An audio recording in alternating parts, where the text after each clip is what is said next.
আকাশবাণী খবর পড়ছি শুভ্রা চক্রবর্তী। বিশেষ খবর।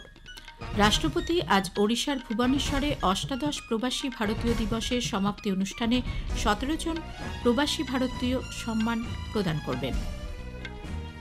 ২০৪৭ সালের মধ্যে উন্নত ভারত গঠনে প্রবাসী ভারতীয়দের অবদানের উপর গুরুত্ব দিয়েছেন প্রধানমন্ত্রী। স্বরাষ্ট্রমন্ত্রী রাজনাথ সিং আজ নতুন দিল্লিতে এরো ইন্ডিয়া ২০২৫-এর আগে রাষ্ট্রদূতদের গোলটেবিল বৈঠকে পৌরোহিত্য করবেন।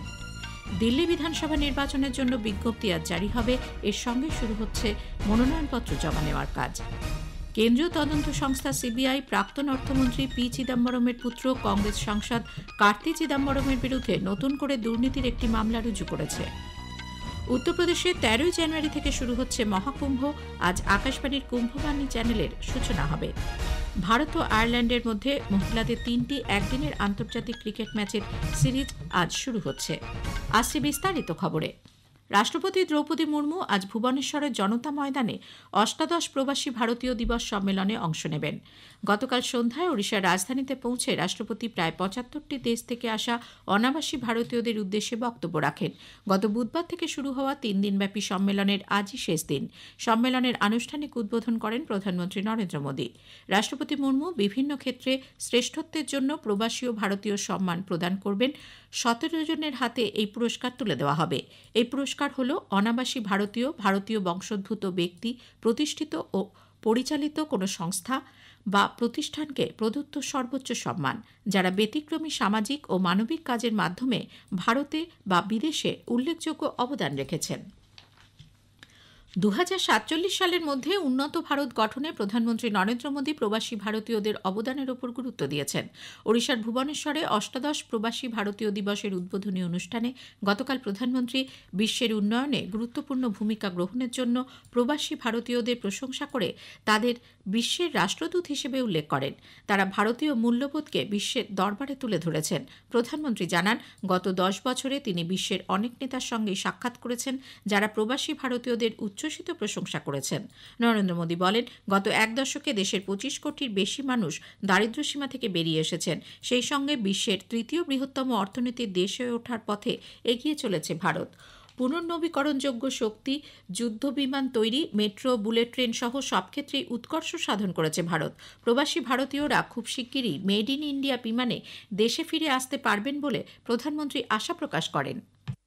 आज भारत का हर सेक्टर आसमान की ऊंचाई छूने के लिए आगे बढ़ रहा है। रिन्यूएबल एनर्जी हो, एविएशन इकोसिस्टम हो, इलेक्ट्रिक मोबिलिटी हो, मेट्रो का विशाल नेटवर्क हो, बुलेट ट्रेन प्रोजेक्ट हो, भारत की प्रगति की गति सारे रिकॉर्ड तोड़ रही है। आज Bharat made in India fighter jet बना रहा है, ट्रांसपोर्ट एयरक्राफ्ट बना रहा है, और वो दिन भी दूर नहीं जब आप किसी मेड इन इंडिया प्लेन से ही प्रवासी भारतीय दिवस मनाने भारत आएंगे। ভারত এখন উৎসব মুখরিত। আর কিছুদিনের মধ্যেই উত্তরপ্রদেশের প্রয়াগরাজে শুরু হচ্ছে মহাকুম্ভ। মকর সংক্রান্তি থেকে লোহড়ী, পোঙ্গল, মাঘ বিহু প্রতি ক্ষেত্রে প্রবাসী ভারতীয়দের উপস্থিতি উৎসবের আনন্দকে আরও বাড়িয়ে তোলে বলে প্রধানমন্ত্রী মনে করেন। প্রবাসী ভারতীয় দিবসের সূচনায় প্রাক্তন প্রধানমন্ত্রী অটল বিহারী বাজপেয়ীর অবদানের কথাও তিনি স্মরণ করেছেন। Your presence in India at such a wonderful time is aiding to the festive spirit. This edition of Pravasi Bharatiya Divas is special for an additional reason.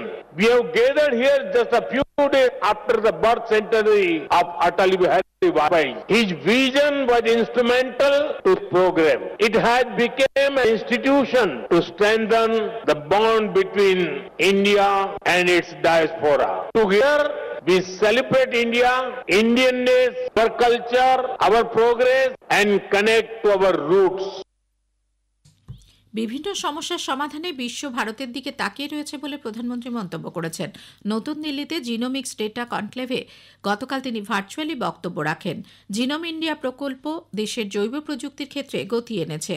Bharat বর্তমানে বিশ্বের কাছে ফার্মা হাব হিসেবে পরিচিতি পেয়েছে। প্রধানমন্ত্রী বলেন, কোটি কোটি মানুষকে বিনামূল্যে চিকিৎসা প্রদান করা হচ্ছে, গড়ে তোলা হয়েছে উন্নত স্বাস্থ্য পরিকাঠামো। অনুষ্ঠানে বিজ্ঞান ও প্রযুক্তিমন্ত্রী জিতেন্দ্র সিং ডেটা প্রোটোকল বিনিময়ের জন্য ফ্রেমওয়ার্ক প্রকাশ করেন। স্বরাষ্ট্রমন্ত্রী রাজনাথ সিং আজ নতুন দিল্লিতে এরো ইন্ডিয়া 2025-এর আগে রাষ্ট্রদূতদের গোল টেবিল বৈঠকে পৌরোহিত্য করবেন। স্বরাষ্ট্রমন্ত্রক সূত্রে জানানো হয়েছে, ভারতের 150টিরও বেশি বন্ধু রাষ্ট্রের রাষ্ট্রদূত এবং হাইকমিশনাররা এতে যোগ দেবেন।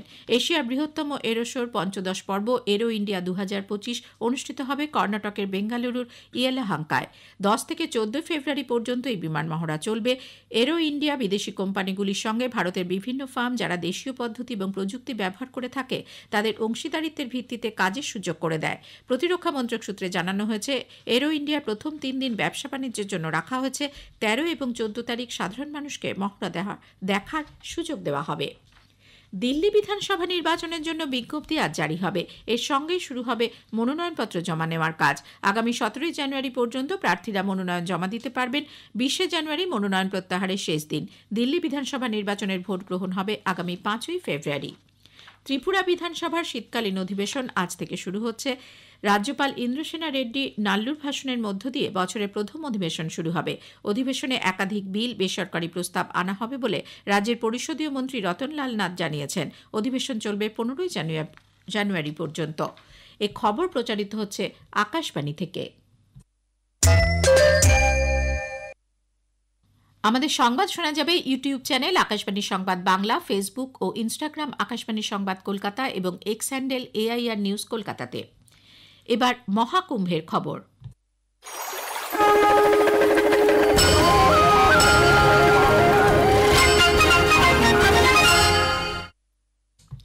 উত্তরপ্রদেশের মহাকুম্ভ নগরে 13 জানুয়ারি থেকে শুরু হবে মহাকুম্ভ। মুখ্যমন্ত্রী যোগী আদিত্যনাথ গতকাল মেলার প্রস্তুতি পর্যালোচনা করেন। গঙ্গা, যমুনা ও সরস্বতী নদীর মিলনস্থল প্রয়াগরাজে মহাকুম্ভ মেলা চলবে 26 ফেব্রুয়ারি পর্যন্ত। 12 কিলোমিটার সঙ্গম এলাকার নদীর তীরে পুণ্যস্নানের ঘাট তৈরি হয়েছে। দেশ বিদেশের 45 কোটিরও বেশি পুণ্যার্থীর সমাবেশ ঘটবে বলে মনে করা হচ্ছে। আকাশবাণীর কুম্ভবাণী চ্যানেলটি আজ উত্তরপ্রদেশের প্রয়াগরাজে চালু হবে। মুখ্যমন্ত্রী যোগী আদিত্যনাথ এর সূচনা করবেন। অনুষ্ঠানে ভার্চুয়ালি উপস্থিত থাকবেন তথ্য ও সম্প্রচার প্রতিমন্ত্রী ডক্টর এল মুরুগান। মুখ্যমন্ত্রী কুম্ভমঙ্গল ধুনেরও সূচনা করবেন। কুম্ভবাণী চ্যানেল আজ থেকে 26 ফেব্রুয়ারি পর্যন্ত সকাল 5:55 থেকে রাত 10:05 পর্যন্ত মহাকুম্ভের বিভিন্ন অনুষ্ঠান সম্প্রচার করবে। অমৃত স্নানের সরাসরি ভাষ্য সম্প্রচারিত হবে।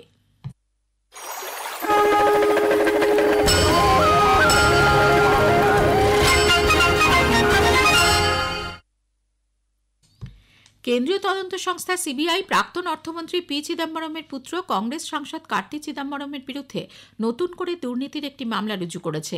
দুটি মদ প্রস্তুতকারী সংস্থা ডিয়াজিও স্কটল্যান্ড এবং সিকোইয়া ক্যাপিটাল কার্তি চিদম্বরম এবং তার এক ঘনিষ্ঠ সহযোগীর নিয়ন্ত্রণাধীন advantage strategic consulting private limited কোম্পানিকে অবৈধভাবে অর্থ প্রদান করে বলে অভিযোগ। এফআইআরে বলা হয়েছে, ডিয়াজিও স্কটল্যান্ডকে শুল্কমুক্ত হুইস্কি বিক্রির নিষেধাজ্ঞা থেকে ছাড় দেওয়া হয়েছিল। 2008-এ এই কোম্পানির ওপর নিঃশুল্ক মদ বিক্রিতে যে নিষেধাজ্ঞা ছিল তা তোলার জন্য বেনিয়মের জন্যই এই মামলা করা হয়। আরজিকর হাসপাতালে তরুণী চিকিৎসক ধর্ষণ ও খুনের ঘটনায় বিচার প্রক্রিয়া গতকাল শিয়ালদা আদালতে শেষ হয়েছে। আগামী 18 জানুয়ারি রায়দান। সিবিআই এর আইনজীবী জানিয়েছেন, তদন্ত এখনো চলছে। এই ঘটনায় আরও কেউ জড়িত আছে কিনা তাও খতিয়ে দেখা হচ্ছে। উল্লেখ্য, গত 9 আগস্ট আরজিকর হাসপাতালের সেমিনার হল থেকে পিজিটি চিকিৎসকের দেহ উদ্ধার হয়। ওই ঘটনায় অভিযুক্ত সিভিক ভলান্টিয়ার সঞ্জয় রায়কে পুলিশ পরের দিন গ্রেপ্তার করে। 11 নভেম্বর শুরু হয় বিচার প্রক্রিয়া।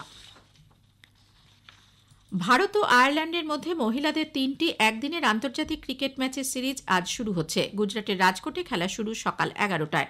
ভারতীয় দলের অধিনায়কত্ব করছেন স্মৃতি মান্ধানা।